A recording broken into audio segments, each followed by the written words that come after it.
aftermath. The aftermath with Dre here. That's you get the joke. Dre, Dr. Dre, right. Aftermath. So we here at the aftermath. I appreciate you for pulling up for sure. We go way back still. Yes. Like Donnie was mentioning, we did the wearable art experience for Millbank students where they got to experience and learn the things that you accomplished. With all the things that you've been doing, especially when we was just talking about monetization and getting these rewards from the platforms that we use, do you feel like you are an employee of the social platform, whether it be YouTube, Facebook, Instagram? Is it clocking in and going to work in a sense? Yeah, every day I clock in. My biggest challenge right now is learning how to clock out. Right. When you on social media all day, you forget, this is work and I need to balance out my life. So after, say, 10:30, if I see somebody comment, I won't comment back until tomorrow. Or if somebody DM me, I may not DM that person back until tomorrow. I may be on the platform, but I won't respond back because then that conversation keeps living on, and then I'll forget to go to sleep. And we may be in the conversation for a hot minute, and I'm like, damn, I gotta go to bed. Mind you, I don't play with my sleep. Right. I go to sleep. Okay, I go to bed. So for me, I'll respond the next day, but it's very hard. That's why eventually I'll have a business phone where it's like that's literally for business. What me and Donnie talked about earlier is having a balance between personal and the professional. Professional. That's gonna be one of them because I personally, I'm a workaholic by default.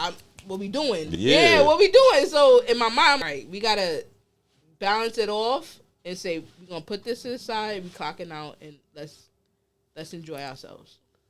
That's valid. I think that's important because I struggle with the separation. It may not solely be in the spirit of social media or using that, but it's always finding something to do and being active. So finding that tranquil nothing. How do you feel about how long do you accept tranquility before it's like, all right, I got to get back to work.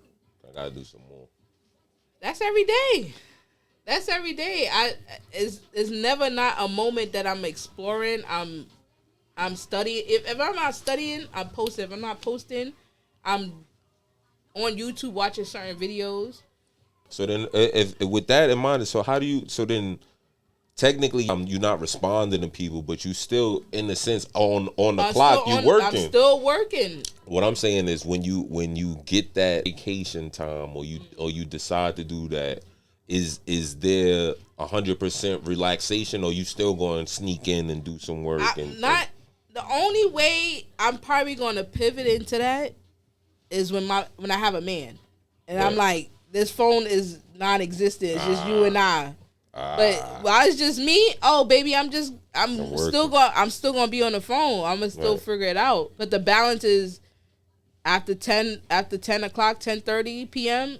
I'm not responding. Gotcha. And that's usually the time I wind down. I'll watch something on YouTube that's totally not related to what I'm doing. Gotcha. And I'll play a little game on my phone. While I'm watching YouTube in between times, and that's my wind down time. Got you. Okay. Yeah, my wind down time, I'll be watching like anime and shit. Right, yeah. I'll be fucking with that. But I work all the time. If I'm not gonna be on social media, I'm a scheduler.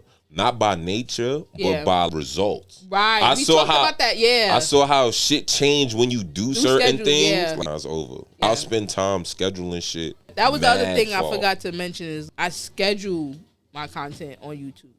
See? Schedule my YouTube. I don't day to day. It's hard. My main platform I love to do my main thing I love to do is YouTube.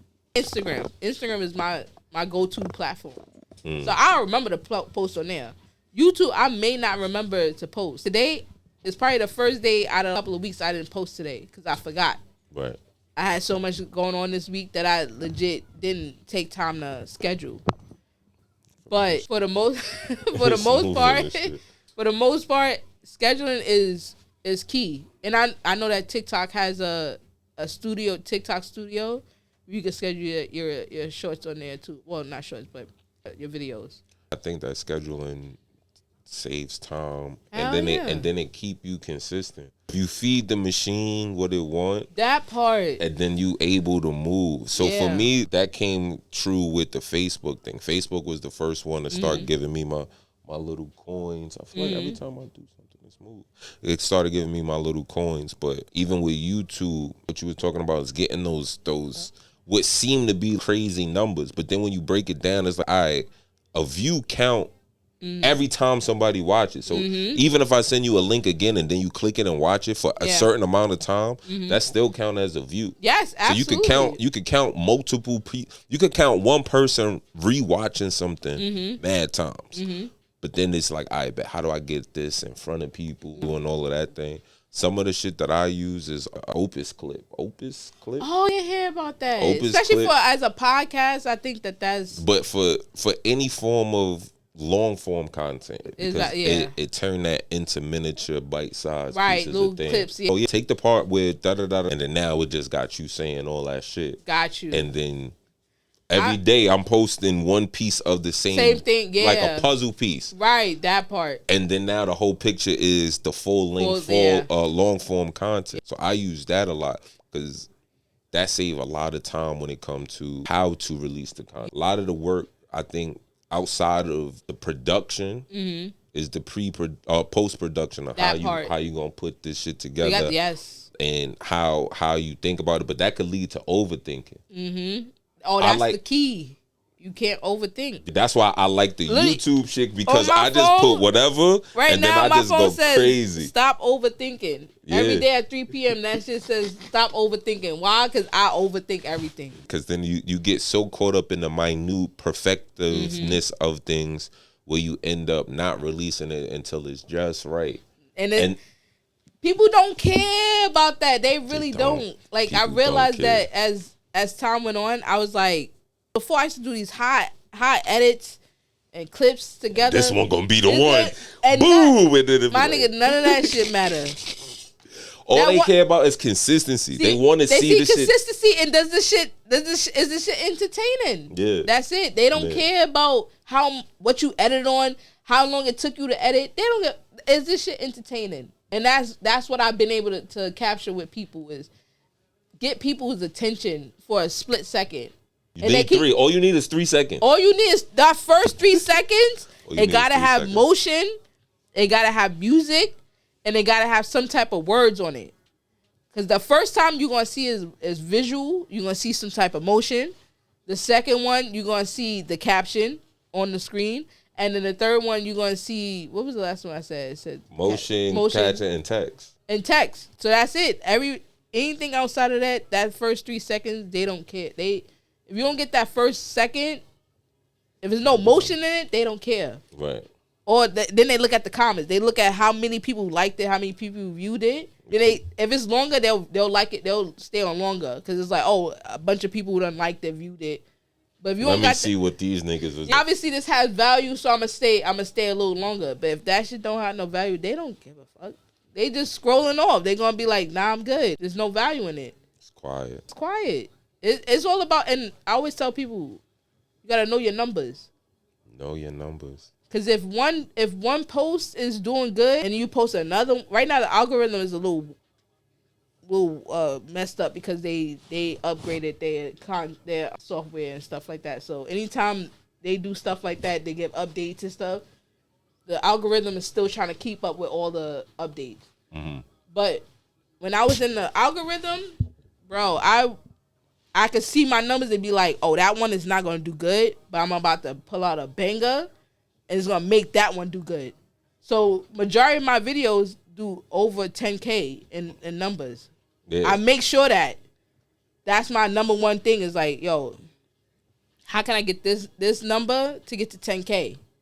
Because once it gets to 10K, it gradually gets to 11K, 30. I'll be 13 or some shit like that. But Belch has said the same shit. Yeah. Belch has said the same thing. Yeah. Yo, Donnie, where the weed disappeared to? What the fuck we call this? The aftermath. The aftermath. You got to know your numbers. If you don't know your numbers, you're not really a content creator. That's how I look at it. You got to know your numbers. Yeah. Right, past the chronic. Right now, we got the chronic going on. You gotta know your numbers. Every day I look at my numbers. Right now, I had to step away because I was obsessing about that shit. But because of the algorithm is a little messed up, it's gonna do what it do. But prior to the updates. So you talked about it taking 7 months to get to now, which has now become the standard of living. What was the first month leading up to it where you was trying to figure it out? How many things were you juggling between the idea about lifestyle entertainment thing? Oh, I wasn't. It really wasn't a big. I didn't think that it was getting this big. I didn't think that. I just was. Oh, I just gotta get more content because I gotta keep my page alive. But which I know that you got like multiple pages. Like, that's what I mean. So you have, well, you did have the creative era, which then you closed down. October 2023. See, we in October right now. This is 1 full year. 2 years. 2 years. Full 2 years. And then you had your own page. Yes. Then you had the shoe page. Then you had the fashion page. Then you had the cat page. Yes. Yep. Right? Like, so you were still utilizing these things, right? Like, so how did you hone in on that? Like, once now, none of those things was fucking going outside and being lit and showing experiences and all of that. How did, like, that part of the development shift? And running multiple pages, it helps you to balance out your creativity, because it's like you learn how to niche down, because it's like, this is specifically for kicks, this is specifically for cats, this is specifically for fashion. This page that I'm on now, that was originally for fashion. I was doing fashion looks, and I was doing the side by side. Right, I was telling Donnie, like, I wasn't paying no extra bread for new fits. So it organically transitioned into being outside and doing content outside. Like, right now, I have to pivot because it's getting chilly outside. So my content is going to shift a little bit from me being outside to, I don't know. Okay. I don't know what it's about to give. So I have to kind of do trial and error again. So with content creating, you're constantly going through trial and error. One month it may work, the next month it may not work. And you gotta know how to do that. You gotta know how to be comfortable with shifting and saying, this shit is not working. How can I pivot from this point to another point? Because it just doesn't work. It's not giving what it's supposed to have gave. Right. Yeah. And with that in mind, is there a safety net in it, right? Like, could you say, yeah, I know now, right? Like, so you have the premonition to say, hey, look, it's about to get cold. Yeah. People ain't gonna be outside as much. These are similar things people may like, right? Are those the kind of things that make sense to do, or is it like you figure out the next kind of? Because I'm only 7 months into this content, specifically focusing on being outside. So I don't know what niggas like when they go. It's New York. You outside or you not outside? And I'm 36. So my outside may be different from a 26-year-old. Right. My 36-year-old, I might want to just be in the house drinking wine because it's chilly outside. I don't want to be outside. Yeah. So I don't know what that's going to look like. It may be me going back to fashion looks. It may go back to me finding lounges periodically throughout Harlem. Or it might be me traveling. I don't know. That's a part that I'm still navigating right now. Like, I told Donnie, I'm just going with the flow. I don't know what to expect from this. I don't know. Well, I feel like for me, I would say the expectation is this lane that you built with the musicians and the hip hop and the culture with the fitness thing. Outside of Ferg's fitness, didn't you do something else in like Brooklyn or something with some other fitness? Oh yes, I forgot to mention I'm part of the I'm part of the aftermath. The aftermath. I am a brand ambassador for I just hit y'all with the aftermath. I'm in the brand ambassador for Woodstock. It's like kind of like 80 sports, but they do more things for the culture. So I ain't wear my sneakers today, but they gave me a pair of sneakers. So I'm doing activations like that. I look forward to that. And then working with Ferg is that man. Tomorrow might be like, yo, pull up. It's day to day. It's never like lifestyle. Mm-hmm. You know, as a celebrity, you just out and about. You don't know what you gonna get. Right. So for me, like, we shot for 3 days. He told me that the day before. Like, yo, I'm doing something tomorrow. Like, what? You mean tomorrow? Like, tomorrow's 8 a.m. Pull up. And that's with, and that also is a challenge too, because certain content I can't post until after certain things drop. So while I'm on set, I'm also creating content while being on set. Like, I ain't post nothing. Yo, Ferg, can I wear your jacket real fast and flex? Yeah. I'm throwing his jacket, and that was my content for the day. The next day is like, oh, all right, we on set again. Yo, something just pulled up in a Maybach. Yo, I'm in the back of the seat. I'm driving with the Maybach. So that's content right there. I'm making up content as I go. I don't. Yeah. It's no rules. It's not. I'm not making. Yeah, like I got a lot with.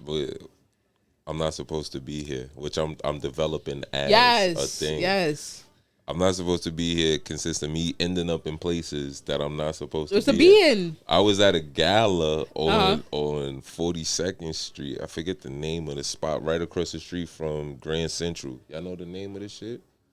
It's like the Chaprika. Oh no, I don't know. Yeah. Either way, I walked past. Mm-hmm. I seen like a couple people go inside, black people and shit. They dressed up. I was like, yo, fuck it, let me see if I can get in. Yeah. And I really got in there. Yeah.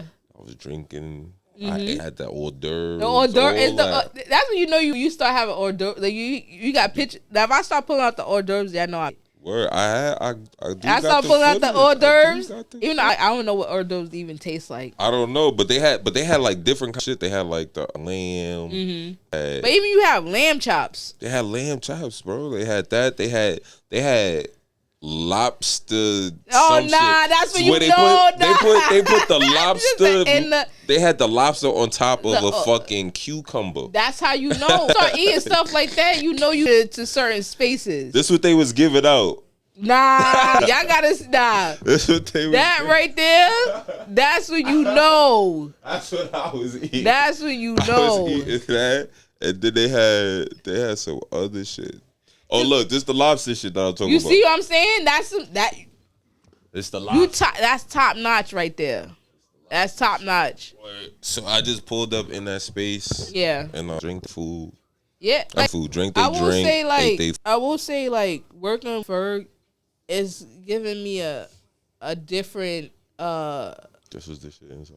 This was. Oh nah, that's lit. Oh yeah, you was in a different room. Yeah. That part. That's what I'm saying. That's what I meant to say. Up. Like, work. Like, even though I see Ferg as my friend, he's a celebrity. Right. But in my mind, it's like, because he's outside, you in a different environment. So in my mind, I'm like, yo, this is a different environment from being outside when it's just me. But now it's like, I'm out with a celebrity, and it's like, it's a different environment, and it's fun. Like, it don't feel like work. When I'm working with it, it don't feel like work. It just feel like I'm filming my friends behind the scenes at a video shoot. Like, it just opens up different doors that I always wanted to, but I didn't have no one to open that door for me. So for Ferg, it was him opening the door for me. And fun fact, I didn't mention that earlier, but he was the one that inspired me to be an entrepreneur. The creative era, we would chop it up, have conversations. And he was like, nah, like, I'm not working for nobody. I'll be an entrepreneur. I was like, I never heard anyone say that before, like, entrepreneur. What are you talking about? At the time, we like early, like 21. Right. So it's like, entrepreneur at this young age. Like, I've heard older black people say that they entrepreneurs and they got their storefront and stuff like that. Right. But as a young adult, living in Harlem, I've never heard that. So when he said that, it sparked something in me like, oh, if he's saying he's going to be an entrepreneur, I'm going to be an entrepreneur. Then he was like, yo, I'm about to make it. This is conversations that he was very certain, like, yo, I'm going to make it. Yeah. And like a couple of months later, he made it. Like, once I see Get High on Facebook and them numbers, you know, better than like YouTube. Yeah. You upload something on Facebook and you see them numbers going up. Yeah, that's when knew I was like, oh, he really did make it. I was like, yo, and it was like, for me, it made me be motivated and inspired to get to that level of like success. Yo, said it and he did it, and that's what I stand on. I stand on, if I'm saying something, I'ma do it. Yeah, I pivot a little bit or I may shift a little bit, but for the most part, I'ma keep going. But when I seen he do it, it was like, damn, yo, we had conversations. He really made it, and so years later to see him still on his grind, because that was 14 years ago. Right. To see him still work how he worked 2011 and still now is like, wow, like that is inspiring, because I'm like, yo, that's the work ethic I'm on. Like, yo, we gotta do next. I see that man film a video. I see him film boot camp. A day later, on set for 3 days, and then after the third day, fly to Japan. Gotta do it, man. That's what motivated me and inspired me. Like, yo, now he opened up the entrepreneur door, but now he's opening up a newer layer for me to understand. Like, oh, on the other side of whatever you went through, this the other side. Now you can open up other doors for other people. Yeah. So now I'm bringing people along the journey of like, oh, you here with Ferg? All right. If Vic could do it, I'm showing y'all from start to finish. Now if I could see her do it, then I know I could do it. Right. I'm just motivating people there's no excuse. It is no excuse. There's no excuse. I'm in the same lane. I feel like every day we got the opportunity to set any standard we allow. Like, again, I just showed you this video. Right, I just walked into this shit. Nigga, fuck is you gonna say to me? Right, lamb chops. Good. Lamb chops, a fucking lobster. I had and that was mad a good crowd. Yeah. Word. That crowd. And knew somebody in there. I knew somebody in there. Word. That's the other part too. Like when they was like, yo, how you know? I'm like, yo, nah, I'm not supposed to be here, but I'm valid though. It was that part too. Like when I was set with Ferg, it's like I had other people coming to me like, oh, you Creative Whitney, right? And it's like, wait, what? Like this set, not my set. Like, right. It's like, oh, like it's not becoming more like, oh, it hitting me more. Like people like, even before Ferg, it was like, ask him that, like, what was transition like from know you from Harlem to them know you now as a celebrity? Because when I come outside now, it's a different vibe. Like, oh, you Creative Whitney, like they're coming up to me, so it's a different experience than what I'm known for. Like, and like it almost, I get scared a little bit because it's like, oh shit, like I'm just walking as regular Whitney, and then they're like, nah, you Creative Whitney, right? And it's like, yeah. They're like, yo, can we get a pic? And I'm like, yeah, we can get a pic. But I was just like, that experience is, I don't know, I'd still be in shock. So what's the scary part of it? It's a lot of pressure, to be honest. To be yourself? No, it's a lot of pressure when you know. No, I've always been in the background. Even with the Creative World, it wasn't until like 2017 people actually see my face. Prior to that, they just see my work. They would just see my products. Right. So I've always been in the background. Okay. So these last few years, as I've been in the forefront, it's been more scary because it's like, oh, this is where my life is heading to. Whereas before it's like, just go outside and nobody fucking see me. And I can just mind my business. Now it's like, no, we see you, bitch. We see you. I know who you are. And not even that, they know me by my name. Like they coming up to me saying, you Creative Whitney, right? Like, and like, yeah. So a different experiences. I don't know. I get scared. I don't know why. So but that's why I said scared to be yourself. Like, no. Be like, oh yeah, no, or you gotta like, yeah, can't do the photo right now. I'm actually headed to the train. You about to make me late, my nigga. I gotta go. Oh no, I ain't get to that. I ain't get But is it more like the fear of? But yeah, now I explain the fear. Like, what is the fear is more like scary, or whatever. Yeah. It's more scary because it's like, even though I always knew I was gonna be a star, like I had a whole star tattoo on my arm. I used to call myself Star House. Never, when you living in it and you see people actually recognizing you as an individual, it becomes this pressure of like, yo, I gotta keep this momentum flowing because it's like I'm enjoying it, but it's also like, yo, I gotta keep my work ethic. I gotta keep this motion going because it's like almost like rapper. It's like when your next album, you're still waiting for Rihanna to drop an album. Like she got pressure. Like, yo, we're dropping a new album. Like, you know what I mean? So it's like for me, is the can't drop the ball feeling. Like, yo, I gotta make sure these niggas see me. They see me. So now it's like it's a different. It's over. I gotta. Whereas before I could go to the store and nobody see me. There was times I went to my local supermarket and they're like, Creative. I'm like this is. I'm not home. I'm home. Like I'm in my own space. Like people need as Whitney, but now when you start hearing Creative Whitney, it's like, wow, like this is different. This is a different momentum, and it's only getting more advanced. Right. So it's like I gotta keep that flowing, and it's like that's what I was talking about, like creating the content. Like, what's the next content? Because now, niggas come and they be like, yo, your page like it's TV. Like I'll be on that shit just watching either the clips or the reels. So it's like I gotta keep this shit like a TV show. So now it's like, what's the new content? Like, what's called? Sis, we here, but what's next? It's like what's next? Yeah, see what it. I yeah, see that shit's a pressure because then now that goes back into the job thing, right? Yes. Like it's not making content for fun. It's not making content for leisure, or to express. Not to say that those things don't happen, right? Like it could be for fun, for leisure, for all of those things. But it serves more than just you now. Yes, it serves a community that you created, but that you didn't even know. No, that's what I'm trying to say. Shit, like, I'm your leader now.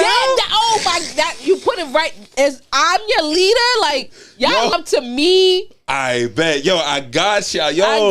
But it's a lot. That's a lot of pressure to be a leader of a community. In real life, not on social media, but in real life. Like, they really asking me, yo, when's the next party? When is this? When this is popping off? When this happened? Right. It's a different vibe. And then we got him, the man, the myth, the one and only, Slum. I was filling in for you until you got here, baby. Let's get to it.